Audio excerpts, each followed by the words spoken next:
समुद्र तट पर अचानक एक विशालकाय शरीर जायंट दिखाई दिया। उसकी न केवल बड़ी बड़ी खूबसूरत आंखें थीं, बल्कि उसके बाल भी काले और घने थे। उसकी त्वचा की स्थिति से यह बताना मुश्किल नहीं था कि ये विशालकाय व्यक्ति अभी कुछ ही समय पहले डूबा था।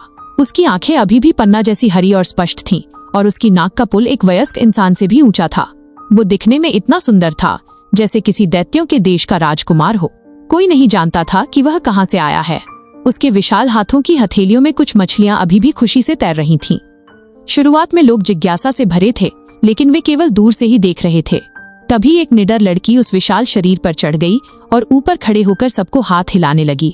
इसके बाद लोग धीरे धीरे पास आने लगे और एक एक करके उसके शरीर पर चढ़ गए।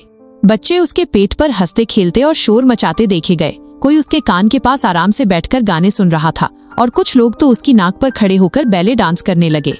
महज आधे घंटे में वो समुद्र तट एक internet celebrity spot check in point में बदल गया।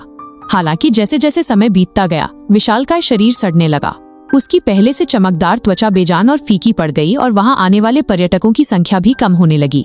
एक दिन कुछ मजदूर आपस में चर्चा करने लगे कि इस विशाल शरीर को टुकड़ों में काटकर कैसे हटाया जाए, क्योंकि अब उसके शरीर से दुर्गंध आने लगी थी और उसकी आंखें धुंधली हो गई थीं।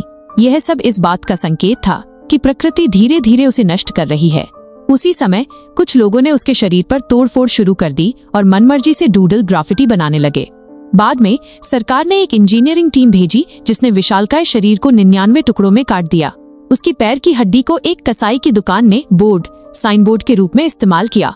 उसकी खोपड़ी एक बेघर व्यक्ति का ठिकाना बन गई, और जहाँ तक उसके सबसे कीमती बालों का सवाल था, उन्हें एक सर्कस के मालिक ने प्रदर्शनी के लिए नमूने के तौर पर रख लिया। जल्द ही समय ने लोगों की यादों को धुंधला कर दिया। समुद्र तट पर उस विशाल शरीर के तभी पूर्ण रहे अस्तित्व के अब केवल कुछ अवशेष बचे थे। कभी कभार वहां रुकने वाले समुद्री पक्षियों के अलावा किसी को याद नहीं रहा कि वो कभी यहाँ आया था। ऐसा लगा मानो इस दुनिया में उसका कभी अस्तित्व ही न रहा हो।